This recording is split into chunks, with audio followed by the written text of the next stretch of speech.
कई बार आप अपने आप को बदलने का बहुत प्रयास करते हैं, लेकिन आप अपने आप को बदल नहीं पाते। और कई बार आप दूसरों को बदलने की भी बहुत ज़्यादा कोशिश करते हैं, लेकिन वो कोशिश सफल नहीं हो पाती। आप चाहते तो हैं कि आप खुद को या दूसरों को बहुत अच्छे से बदल पाएं, लेकिन आप ऐसा नहीं कर पाते। इसके पीछे क्या रीज़न है, आज हम जानने की कोशिश करते हैं इस कहानी के माध्यम से। और आज हम जानेंगे कि यदि आप अपने आप को या किसी को बदलना भी चाहते हैं तो उसका क्या तरीका हो सकता है। एक बार एक राजा के दरबार में एक व्यक्ति पहुंचा और कहने लगा कि मुझे आप अपने यहाँ किसी भी हालत में काम पर रख लीजिए। राजा ने कहा कि भाई, आप में ऐसा कौन सा गुण है कि मैं आपको अपने दरबार में काम पर रख लूं। उस व्यक्ति ने कहा कि मैं आपकी बहुत बड़ी समस्या का समाधान चुटकियों में कर सकता हूँ। राजा ने कहा कि वो कैसे। उस व्यक्ति ने कहा कि मैं किसी भी व्यक्ति को देखकर या जानवर को देखकर उसके बारे में सच बता सकता हूँ। अब राजा को विश्वास नहीं हुआ, लेकिन उसने सोचा कि यदि ये व्यक्ति ऐसा बोल रहा है तो मैं इसको परखूंगा और उसको काम पर रख लेता हूँ। राजा ने कहा कि ठीक है, मैं तुम्हें काम पर रखने के लिए तैयार हूँ। तुम्हें मैं अपने इस्तेमाल का मेन व्यक्ति बना देता हूँ। तुम मेरे सारे के सारे घोड़ों को बहुत अच्छे से संभालना। उस व्यक्ति ने कहा कि ठीक है, और आपका बहुत बहुत धन्यवाद कि आपने मेरे कहने पर मुझे काम पर रख लिया। व्यक्ति को काम करते हुए थोड़े दिन बीत चुके थे। राजा ने सोचा कि मुझे इस व्यक्ति को परखना चाहिए कि ये जो बोल रहा था वो बात सच भी थी या झूठ थी। तो राजा अस्तबल में गया और उस व्यक्ति से कहने लगा कि देखो, ये मेरा सबसे महंगा घोड़ा है, सबसे शानदार घोड़ा है और मैंने इसको बहुत ही मेहनत से कमाया है। तो उस व्यक्ति ने राजा को कहा कि राजा साहब, आपकी ये सारी बातें तो ठीक है, लेकिन गुस्ताखी माफ़ हो, मैं आपको इस घोड़े के बारे में एक बात बताना चाहता हूँ। यदि आप इजाज़त दें तो मैं आपको बताऊँ। राजा ने कहा कि बिल्कुल, तुम्हारे मन में जो है वो मुझे बताओ। उस व्यक्ति ने कहा कि राजा साहब, आपका ये महंगा घोड़ा या आपने जो इतनी मेहनत से इस घोड़े को खरीदा है बहुत अच्छी बात है, लेकिन ये तो नकली घोड़ा है। अब राजा इस बात को सोचकर चिंतित हो गए और सोच में पड़ गए और सोचने लगे कि मैंने तो इस घोड़े को खरीदने के लिए इतना सारा पैसा दिया है, इतना सारा मूल्य दिया है, लेकिन ये व्यक्ति कह रहा है कि ये घोड़ा नस्ल का नहीं है। ऐसे कैसे हो सकता है। उस व्यक्ति ने कहा कि जहाँ से भी आपको इस घोड़े को खरीदा है वहाँ से आप पता लगाइए कि ये नस्ल का है। राजा ने ऐसे ही किया। जिस व्यक्ति से उसने वो घोड़ा खरीदा था उसने उस व्यक्ति को बुलाया कि जो भी बात हो सच बताना, नहीं तो तुम्हारी गर्दन कटवा दी जाएगी। वो व्यक्ति बहुत ज़्यादा डर गया और कहने लगा, राजा साहब, मुझे माफ़ कर दो, मैंने आपसे झूठ कहा था। ये घोड़ा था तो नस्ल का ही, लेकिन इसकी माँ इसको जन्म देने के बाद ही मर गई थी।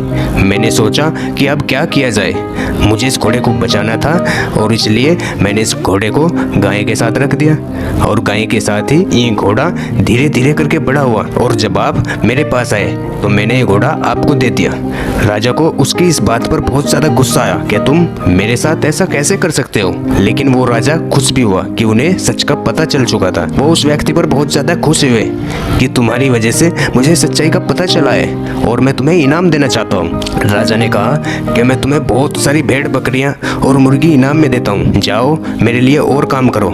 राजा ने कहा, तुम मुझे ये तो बताओ कि तुम्हें पता कैसे चला कि घोड़ा नस्ली नहीं है। उस व्यक्ति ने कहा कि ये पता लगाना तो मेरे लिए बड़ी ही आसान सी बात थी, क्योंकि जब भी कोई नस्ली घोड़ा भोजन करता है तो वो अपने मुंह को ऊपर की तरफ करता है और ऐसे भोजन करता है, लेकिन जब मैंने इस घोड़े को देखा तो उसका मुंह पूरी समय नीचे ही रहता था, एक गाय के समान, और मुझे तभी पता चल गया था कि ये घोड़ा नस्ली नहीं है। अब थोड़े दिन तक राजा का काम चलता रहा, लेकिन राजा के मन में एक बात आई कि मुझे उस व्यक्ति से अपनी रानी के बारे में भी कुछ जानकारी जरूर लेना चाहिए, क्योंकि मेरी रानी तो इतनी खानदानी है। तो मैं उस व्यक्ति से पूछकर देखता हूँ अपनी रानी के बारे में। राजा ने उस व्यक्ति को अपने दरबार में बुलाया और कहा कि मुझे अपनी रानी के बारे में तुमसे कुछ जानकारी लेनी है, तुम मेरी रानी के बारे में बताओ। उस व्यक्ति ने कहा कि मैं रानी के बारे में सब कुछ बता दूंगा, लेकिन आपको वादा करना होगा कि आप मेरे ऊपर गुस्सा नहीं करेंगे। राजा ने कहा, बिल्कुल गुस्सा नहीं करूँगा, क्योंकि मेरी रानी तो इतनी अच्छी है, मैं तुम पर गुस्सा क्यों करूँगा। उस व्यक्ति ने राजा को कहा कि आपकी रानी खानदानी बिल्कुल भी नहीं है, वो तो किसी नीचे घराने की है। और इस बात को सुनकर राजा बहुत ही ज़्यादा गुस्से में आ गए और उस व्यक्ति से पूछने लगे कि तुम ऐसा कैसे कह सकते हो। उस व्यक्ति ने कहा कि मैंने पहले ही आपसे कहा था कि आप गुस्सा नहीं करेंगे, लेकिन अभी आप गुस्सा कर रहे हैं। यदि आपको वाकई में सच का पता लगाना है तो आप रानी की माँ को जाकर पूछे कि सच क्या है। हो सकता है वो आपको सच बता देंगे। अब राजा ने सोचा कि ये बात भी ठीक है। अब उन्होंने उस रानी की माँ को बुलाया और कहा कि आप मुझे सारी की सारी बातें सच बताइए कि सच क्या है, ये रानी है कौन। अब रानी की माँ बहुत ज़्यादा डर गई, कंपाने लगी और राजा से कहने लगी कि मैं आपको सारी की सारी बातें सच बता देती हूँ। आपके पिता और मेरे पति के बीच में बहुत ही अच्छी दोस्ती थी और जब आप पैदा भी नहीं हुए थे, जब उन दोनों में निश्चय ले लिया था कि हम दोनों के बच्चों की शादी आपस में होगी। मुझे बेटी तो पैदा हुई थी लेकिन पैदा होने के 6 महीने बाद ही वो मर गई थी और मैं ये कभी नहीं चाहती थी कि आपके पिता और मेरे पति के बीच में जो भी बातें हुई हैं, जो भी कमिटमेंट हुए हैं, वो खारिज हो। मैं चाहती थी कि वो कमिटमेंट पूरे हों, इसलिए मैंने कहीं दूसरी जगह से एक बच्ची को ढूंढा और उसको मैंने पाला पोसा और बड़ा किया और जब वो बड़ी हुई तो उसकी शादी आपके साथ हो गई। राजा को फिर बहुत गुस्सा आया लेकिन वो प्रसन्न भी हुए क्योंकि उन्हें अब सच का पता था। वो उस व्यक्ति पर फिर बहुत ज़्यादा प्रसन्न हुए कि तुम्हारे कारण आज फिर मुझे एक सच का पता चला है। राजा ने फिर उस व्यक्ति को कहा कि फिर से मैं तुम्हें बहुत सारा इनाम देना चाहता हूँ, जाओ जितनी भी भेड़ लेनी है, बकरियाँ लेने हैं, मुर्गे लेने हैं, लेकर जाओ। राजा ने इस बार फिर से उससे पूछा कि मुझे तुम ये तो बताओ कि तुम्हें पता कैसे चला कि रानी खानदानी नहीं है। उस व्यक्ति ने कहा कि पता लगाना तो मेरे लिए बड़ा ही आसान था कि ये रानी खानदानी नहीं है, क्योंकि कोई भी खानदानी महिला हर व्यक्ति से अच्छे से बात करती है, गाली गलौज नहीं करती है, बुरा व्यवहार नहीं करती है। लेकिन जब मैंने रानी को देखा तो मैंने पाया कि ये हर व्यक्ति को गाली गलौज करती रहती है, हर व्यक्ति से अच्छी बातें नहीं करती है, अकड़ दिखाती रहती है, जबकि एक खानदानी महिला कभी भी ऐसा नहीं करती। अब थोड़े दिन और बीते, राजा बहुत खुशी खुशी रहने लगा। लेकिन थोड़े दिन के बाद राजा के मन में आया कि मुझे इस व्यक्ति से अपने बारे में जानना चाहिए, क्योंकि मैं तो इतना प्रतापी हूँ, मैं तो इतना बड़ा राजा हूँ, ये व्यक्ति मेरे बारे में क्या सच बताएगा, ये मुझे इस व्यक्ति से जरूर जानना चाहिए। राजा ने फिर से उस व्यक्ति को दरबार में बुला लिया और कहा कि आज तुम मुझे मेरे बारे में सच बताओ कि मेरी सच्चाई क्या है। उस व्यक्ति ने कहा कि महाराज, मैं आपकी सच्चाई बताने के लिए बिल्कुल तैयार हूँ, लेकिन आपको मुझसे एक वादा करना होगा कि आप मुझे अपने सैनिकों के द्वारा मरवाएंगे नहीं। राजा ने कहा, कैसी बातें कर रहे हो, मैं तुम्हें क्यों मरवाने लगा, बिल्कुल भी नहीं करूँगा ऐसा, लेकिन मुझे अपने बारे में सच जानना है, जो भी चीज़ मेरे बारे में सच है वो तुम्हें बताना होगा। उस व्यक्ति ने कहा कि बिल्कुल ठीक है, मैं बता देता हूँ। उस व्यक्ति ने राजा को कहा कि आपकी सच्चाई ये है कि आप किसी राजा की संतान हो ही नहीं। राजा का दिमाग फिर गया।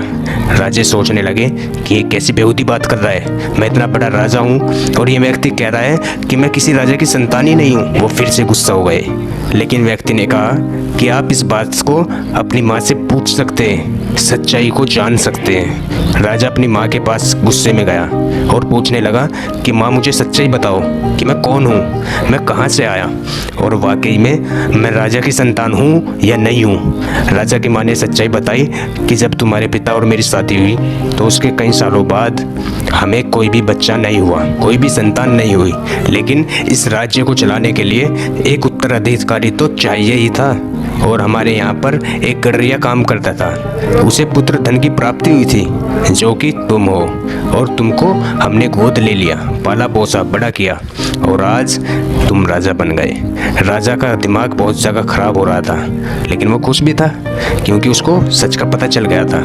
लेकिन वो उस व्यक्ति के पास दौड़ते दौड़ते गया और उससे कहा कि यार, तुम्हें पता कैसे चला कि मैं राजा की संतान नहीं हूँ, इतना बड़ा सीक्रेट जो आज तक मुझे खुद पता नहीं चला, लेकिन तुमने मुझे सच बताया, तो बताया कैसे, तुम्हें पता कैसे चला। उस व्यक्ति ने कहा कि यह पता लगाना तो मेरे लिए बड़ा ही आसान था, क्योंकि जब भी कोई राजा खुश होता है, किसी को इनाम देता है तो हीरे देता है, जवाहरात देता है, सोना देता है, लेकिन जब भी आप खुश होते थे, मुझे इनाम देते थे तो आप गटर देते थे, भेड़ देते थे, मुर्गे देते थे।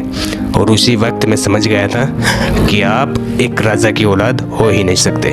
क्या आपको बात समझ में आई कि किसी भी इंसान की प्रवृत्ति ही उस इंसान के बारे में सच्चाई बताती है कि वो कैसा है, उसके गुण कैसे हैं, वो क्या क्या कर सकता है और क्या क्या नहीं कर सकता। कई बार आपने लोगों को कहते हुए सुना होगा कि ये मेरे कारण हुआ है, ये काम मेरे कारण हुआ है, लेकिन ये बिल्कुल भी सच नहीं है। कोई भी व्यक्ति किसी भी काम को कर नहीं सकता जब तक कि उसके गुण उससे वो काम नहीं करवा लेते। इसका मतलब ये है कि आप जो भी काम करते हैं वो आपकी वजह से नहीं होता है, वो आप नहीं करते हैं या हम नहीं करते, बल्कि हमारी प्रकृति, हमारी प्रवृत्ति या हमारे गुण हमसे करवाते हैं। जैसे हमारी प्रवृत्ति होगी, जैसे हमारे गुण होंगे, वैसे ही हमारा जीवन भी होगा। हम कई बार लोगों को बदलने की कोशिश करते हैं, लेकिन उनकी प्रवृत्ति या प्रकृति या गुण देखे बिना आप खुद को या किसी व्यक्ति को बदलने की कोशिश तो करते हैं, लेकिन कभी भी ये नहीं सोचते हैं कि उस व्यक्ति के गुण क्या है, उस व्यक्ति की प्रवृत्ति कैसी है, उस व्यक्ति की प्रकृति कैसी है, या साफ सा मतलब मैं कहूँ तो उसका नेचर कैसा है। जिस व्यक्ति का नेचर जैसा होता है वो वैसा ही काम करता है, उसके अलावा वो किसी और प्रकार का काम कर ही नहीं सकता। लेकिन मैं फिर भी उस व्यक्ति को उसके नेचर के खिलाफ जाने के लिए मनाता हूँ कि आप इसके अकॉर्डिंग काम करना है। लेकिन इस बात को हमेशा याद रखना कि जिस व्यक्ति की जैसी प्रकृति होती है, जैसा नेचर होता है, वो वैसा ही काम करेगा। इंसान का नेचर मुख्य रूप से 3 प्रकार का होता है। पहला होता है सात्विक, दूसरा होता है राजसिक और तीसरा होता है तामसिक। सात्विक नेचर के लोग वो होते हैं जो इस बात को बहुत अच्छे तरह से जानते हैं कि जितने भी कर्म हम कर रहे हैं या जितने भी कर्मों के फल हमें मिल रहे हैं वो हमारी प्रकृति, हमारे नेचर या हमारे गुणों के कारण हमें मिल रहे हैं। जितना हम अपने गुणों को बढ़ाते जाएंगे उतनी हमारी प्रवृत्ति, उतनी हमारी प्रकृति, उतना ही हमारा नेचर अच्छा होता जाएगा और वैसा ही फल हमको मिलता जाएगा। लेकिन राजसिक नेचर के लोगों की प्रवृत्ति होती है कि वो ये सोचते हैं कि इस दुनिया में जो भी काम हो रहा है वो सिर्फ और सिर्फ मेरे कारण हो रहा है। उन्हें बहुत ज़्यादा अहम होता है, अहंकार होता है और वो सोचते हैं कि जो कुछ भी किया है वो मैंने किया है और मेरी वजह से हुआ है। और तामसिक नेचर के लोग वो होते हैं जो बहुत ज़्यादा आलसी होते हैं, जो कर्म करने में भरोसा ही नहीं करते।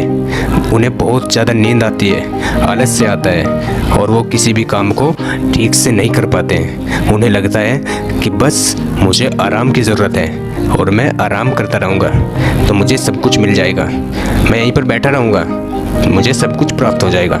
इस प्रकार के लोग होते हैं तामसिक लोग। अब आगे जब भी आप अपने आप को या किसी व्यक्ति को बदलना चाहें तो सबसे पहले अपने आप से पूछें कि इन 3 प्रकृति में से, इन 3 नेचर में से आपका कौन सा नेचर है। आप सात्विक हैं, राजसिक हैं या फिर तामसिक हैं। अगर आपको ये बात समझ में आई है तो इस वीडियो को शेयर जरूर करना ताकि हर व्यक्ति को उसका नेचर और उसकी प्रकृति समझ में आए। और इस वीडियो को लाइक जरूर कर देना और आप अगर चैनल पर नए हैं तो चैनल को सब्सक्राइब जरूर कर देना। तो चलिए मिलते हैं अपनी दूसरी वीडियो के साथ, तब तक के लिए जय हिंद।